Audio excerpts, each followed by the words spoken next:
Merci à Instant Gaming qui sponsorise la vidéo. Instant Gaming est un site de clés en ligne où vous pouvez acheter des jeux moins chers, c'est le site que j'utilise afin d'avoir de grosses réductions. Actuellement il y a un concours dans le lien de la description où vous pouvez tenter de gagner le jeu de votre choix, marquez juste votre jeu et cliquez sur participer. Bon courage à tous et bonne vidéo. Qui, en voyant les films ou en lisant les livres, n'a jamais rêvé de parcourir l'immense château qu'est Poudlard? Un lieu qui, avec ses adaptations en film et en jeu vidéo, nous est presque familier, mais qui pourtant nous cache bien des secrets. Alors, à l'occasion de la sortie d'Hogwarts Legacy ou l'héritage de Poudlard, je vous propose de replonger dans l'univers de notre enfance pour décortiquer les secrets de ce château mythique. Y a-t-il des passages secrets que les films nous auraient cachés? Cache-t-il des enchantements plus loufoques que ces tableaux ou ces escaliers? Et surtout, comment les différentes maisons fonctionnent-elles? Sortez vos baguettes et enfilez vos Nimbus 2000 car c'est ce qu'on va voir aujourd'hui. Allez, c'est parti! D'ailleurs, je vois qu'il y a une bonne partie des gens qui regardent les vidéos mais qui ne sont pas abonnés. Donc, si vous aimez la pop culture, je vous invite à vous abonner. Comme ça, vous louperez aucune vidéo et ça aidera grandement la chaîne.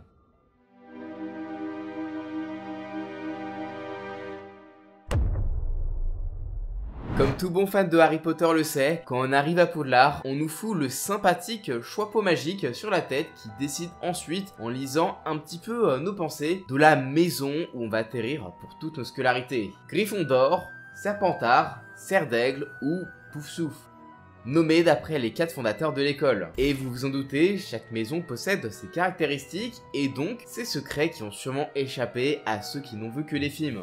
On commence forcément avec la plus connue d'entre elles, Gryffondor. Une maison couleur rouge et or, représentée par un lion et dont les élèves se caractérisent par leur courage, leur force et leur détermination. Même si eux-mêmes n'en sont pas toujours conscients, comme notre ami Neville par exemple. Enfin bref, c'est une maison pour les héros quoi. Pour accéder à la salle commune et au dortoir des Gryffondor, rien de plus simple. Il suffit de donner le mot de passe de la semaine au portrait vivant de la grosse dame, que le préfet, qui est une sorte de délégué, vous aura donné. Alors, ça paraît simple, mais si vous vous plantez de mot de passe, vous pourrez pas retenter votre chance de la journée. Il ne vous reste plus qu'à prier qu'un camarade sympa vienne vous ouvrir. Et dans la salle commune, rien de bien foufou. Il y a des vieux grimoires, un tableau d'annonces, une cheminée, des fauteuils confortables. Enfin bref, typiquement ce qu'on imagine pour une salle d'un château de ce genre. Par contre, les dortoirs, ou plutôt les escaliers en colimaçon qui y mènent, cachent un petit secret. Comme dans la plupart des écoles avec des dortoirs, les filles et les garçons sont évidemment séparés. Or, on est sur des jeunes du collège au lycée,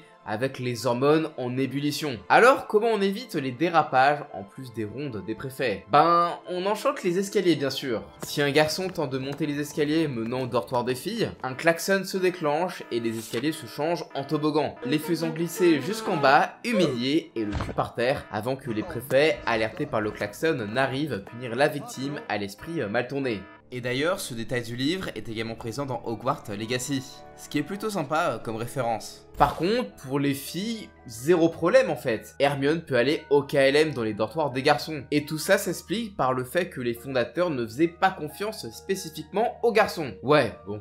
Genre pour eux, les filles à l'esprit mal placé, c'était inconcevable. Ouais, on va dire que c'était une autre époque. Autre chose sympa à savoir sur Gryffondor et sur les maisons de Poudlard en général, c'est que chaque maison a son fantôme en titre. Et celui de Gryffondor est le fameux et bien sympathique Sir Nicholas Mimsy Porkminton, aka Nick quasi sans tête. Alors oui, vous le connaissez tous, mais est-ce que vous savez comment ce cher Nick a perdu la tête? Non? Allez, laissez-moi éclairer vos lanternes. Nick était un sorcier, ancien Gryffondor diplômé de Poudlard, qui vivait à la cour du roi d'Angleterre, Henri VII, qui régnait à la fin du XVe siècle. Tout allait bien pour lui, jusqu'au jour où il a croisé une dame d'honneur de la reine, à qui, pour la courtiser un petit peu, lui proposa de redresser ses chicots. Ouais, bon, assez chelou la technique d'approche. Sauf que le bouc s'est planté dans son sort et lui a refilé des défenses d'éléphant. Résultat, peine de mort directe. Ouais, la sorcellerie, c'était déjà pas hyper bien vu, alors avec un résultat pareil, c'est pas étonnant. Sauf que, comme le gars avait zéro chance, la hache du bourreau était mal aiguisée et il a fallu 45 fucking coups de hache pour le quasi décapiter. Et voilà comment il a eu cette petite feature un petit peu drôle, mais qui l'empêche de rejoindre le club des cavaliers sans tête. Bon, Gryffondor, c'était bien sympa, mais voyons maintenant le côté edgy de Poudlard, la maison Serpentard. Alors chez eux, vraiment, tout transpire le mal. Leur couleur, c'est le vert et argent, et leur logo, c'est un fucking serpent, et leurs élèves se caractérisent par leur ruse, leurs ambitions et leur ingéniosité. La maison un petit peu cliché des méchants quoi. Déjà leur salle commune ne se trouve pas dans une jolie tour comme Gryffondor, mais dans des fucking donjons en sous-sol du château. Ah, et pour y rentrer, pas de gentils tableaux de grosses dames à qui on donne le mot de passe. Là c'est juste un mur de pierre à qui on dit le mot de passe qui change toutes les 2 semaines pour entrer. Et là on est clairement plus sur un truc chaleureux, hein, mais bien un donjon. Un donjon tout vert, joliment marbré, avec des meubles qui font bien noble, mais un donjon quand même, et qui se situe sous le lac. Ce qui fait qu'il n'est pas impossible que les élèves voient passer par leurs fenêtres des sirènes, des strangulots, ces espèces de vilains démons des eaux, ou encore le calmar géant qui peuple le lac. Ouais, sympa l'ambiance. Ajoutez à ça le flippant baron sanglant qui fait office de fantôme attitré à Serpentard et vous avez le combo gagnant pour mal dormir dans cette maison lugubre. D'ailleurs, l'histoire du baron est tout aussi horrible que la maison dont il a été diplômé à l'époque des fondateurs. En effet, le gars est amoureux d'Helena Serdaigle, la sœur de la fondatrice, Rowena Serdaigle. Sauf que elle a rejeté encore et encore. Et au bout d'un moment, il a un petit peu pété les plombs et l'a poignardé avant de se planter lui-même de chagrin. Et c'est ainsi qu'il est devenu le baron sanglant dont le sang sur sa tenue vient de son amour qu'il a lui-même tué. Ouais, c'est vraiment une maison sympa, Serpentard. Après la maison des gens un petit peu émo, on passe à celle des intellos, Serdaigle. Là, on est encore dans un autre délire avec comme couleur le bleu et le bronze et comme un animal, un aigle et dont les élèves se caractérisent plus par leur sagesse et leur réflexion. Niveau salle commune, comme Gryffondor, on repart dans les tours du château. Ouais, c'est plus classe. Et niveau mot de passe, on sent qu'on est dans la maison des premiers de la classe. Ici, il n'y a pas juste un mot de passe qui change de temps en temps. Non, là, le heurteur de porte en forme d'aigle vous pose une question un petit peu vague et qui est une genre d'énigme qu'il faut répondre en vous expliquant votre raisonnement. Des questions bien dures, limite philosophiques, du genre qui vient avant, le phénix ou la flamme. Et si vous vous plantez, la question restera la même jusqu'à ce qu'un autre élève y réponde et vous laisse entrer avec lui. Ouais, vaut mieux pas avoir des envies de pisser en pleine nuit parce que là, sinon, on peut être bloqué quoi. Mais bon, là au moins vous aurez accès à une salle commune qui vaut le coup d'œil. À la fois grande et aérienne dans un style qui fait très grec et en même temps rappelle un petit peu un observatoire. Et comme c'est l'une des 3 tours les plus hautes de Poudlard avec celle de Gryffondor et la tour d'astronomie, il y a une super vue, pas comme les pauvres Serpentards. Comme toutes les maisons, Serdaigle a aussi son fantôme attitré en la personne de la Dame Grise. De son vrai nom, Helena Serdaigle, la fameuse sorcière assassinée par le baron sanglant. Ouais, elles ont dû être sympas les retrouvailles fantomatiques. Et on finit le tour des maisons avec les sympathiques Poussouf. Oui bon, mon sien il faisait un peu trop de bruit donc du coup je l'ai pris pour la calmer un petit peu. Du coup je vous présente Tara, mon petit sien. La maison aux couleurs jaune et noir symbolisée par un blaireau, ouais, c'est pas ouf, mais dont les élèves sont juste les plus loyaux, juste travailleurs et patients. Oui, hein, pas comme toi. Hein. Leur salle commune à eux est aussi en sous-sol, comme les Serpentards, mais proche des cuisines. Et pour y rentrer, par contre, c'est assez fun. En fait, il faut toquer sur des tonneaux en rythme avec le tableau d'Helga Poufsouffle, la fondatrice. Par contre, une seule erreur et vous aurez le droit à une douche de vinaigre. Heureusement qu'il paraît que leur salle commune est l'une des plus cosy et des plus confortables, histoire de se remettre d'une douche de vinaigre. Quant à leur fantôme, il aide pas trop à leur réputation puisqu'il s'appelle le moine gras. Un ancien Poufsouffle du 11e siècle devenu moine et qui s'est fait exécuter pour sorcellerie parce qu'il était assez bête pour faire sortir des lapins de son calice pendant la messe et qu'il guérissait les malades de la variole à tour de bras. Mais bon, au moins c'était un bon vivant et un mec sympa.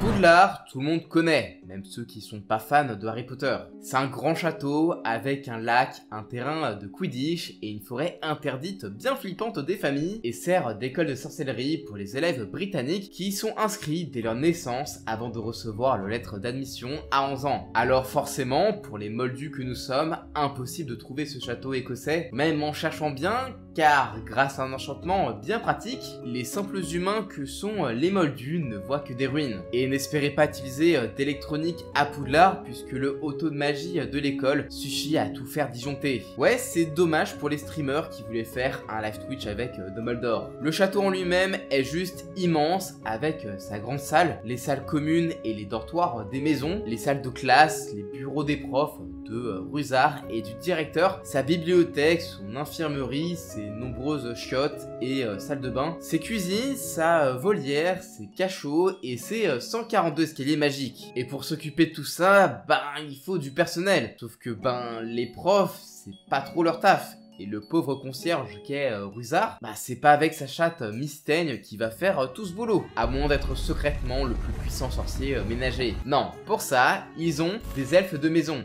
Et oui, ça peut choquer pour ceux qui ont vu que les films, mais Poudlard est bien entretenu par des elfes de maison. Mais vous inquiétez pas, ils ont pas le même sort que ce pauvre Dobby, ils sont bien traités et sont habillés d'une toge faite d'un torchon à vaisselle aux armoires de Poudlard. Ils ont été amenés là par la fondatrice Helena Poussoufle, histoire qu'ils aient des bonnes conditions de travail et qu'on n'abuse pas d'eux et qu'ils vivent dans les cuisines de l'école. C'est eux qui préparent ces énormes banquets, qui montent les valises des élèves dans leur chambre et qui, la nuit tombée, font tout le ménage. Ah, et vous inquiétez pas, ils sont payés 10 galions par semaine, ce qui fait genre 57,80 €. Et d'après le wiki, soit environ 250 € par mois. Ouais, c'est pas ouf, mais ils ont quand même leur week-end et ils sont contents en fait. Pour eux, ils font le plus beau métier du monde, alors peut-être que c'est pas si mal. Après, les elfes de maison ne sont pas les seuls habitants non humains de Poudlard. Mis à part les tableaux vivants et les nombreux fantômes qu'on connaît bien, y a aussi toute la faune autour du château qui peut servir pour les cours, mais aussi comme protection. Comme on l'a dit plus tôt, il y a toutes les espèces qu'on trouve dans le lac, comme les sirènes, les strangulots et le calmar géant, mais il y a aussi les espèces de la forêt interdite. Et là, on y trouve de tout. Des acromantules, pire cauchemar des arachnophobes comme Ron, des centaures, des licornes, des sombrales, ces espèces de chevaux squelettiques ailés qu'on peut voir que si on a frôlé la mort, des hippogriffes, des loups-garous et des trolls. Largement de quoi étudier pour les cours de soins aux créatures magiques.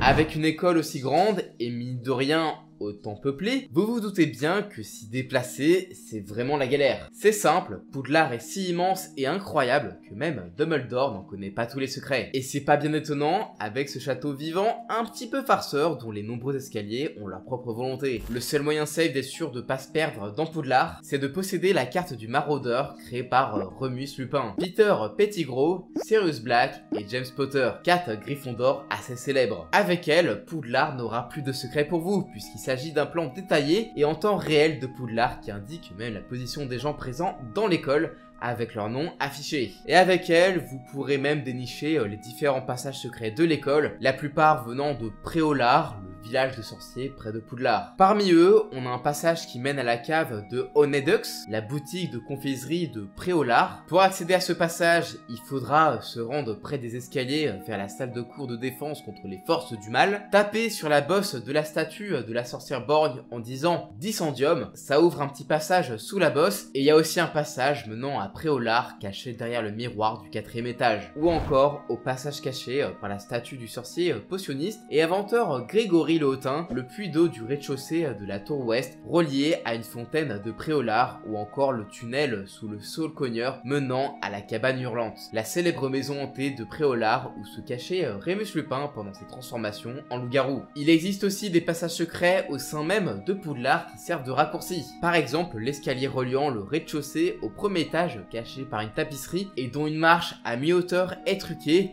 ou les portes cachées menant à des escaliers du 5e étage. Mais l'exemple le plus connu d'endroit caché dans le château, c'est bien la chambre des secrets, cachée sous les anciennes toilettes des filles du 2e étage, accessible qu'aux personnes parlant le fourche-langue, la langue des serpents, et où se cache le terrifiant basilic qui n'obéit qu'aux descendants du fondateur Salazar Serpentard. Mais c'est pas la seule pièce cachée intéressante de Poudlard, puisqu'il y a bien plus intéressant et moins mortel quand même. La salle sur demande, C'est, je pense, la salle la plus mystérieuse de Poudlard, une salle qui n'apparaît que quand on a vraiment besoin d'elle et qui se transformera toujours en ce dont on a besoin. On sait par exemple qu'il s'est transformé en salle pleine de pots de chambre une fois où Dumbledore avait un besoin urgent et qui est servi plus tard de salle d'entraînement et de QG à l'armée de Dumbledore, fournissant tout le matériel nécessaire. Durant la deuxième guerre de la magie et que Poudlard fut assiégée, elle servit même de cachette aux élèves. Mais elle peut également servir de salle des objets cachés, où on peut donc cacher toutes sortes d'objets qu'on pourra donc retrouver que si on en a vraiment besoin. Ouais, une salle pareille me serait vraiment bien pratique pour mes vidéos.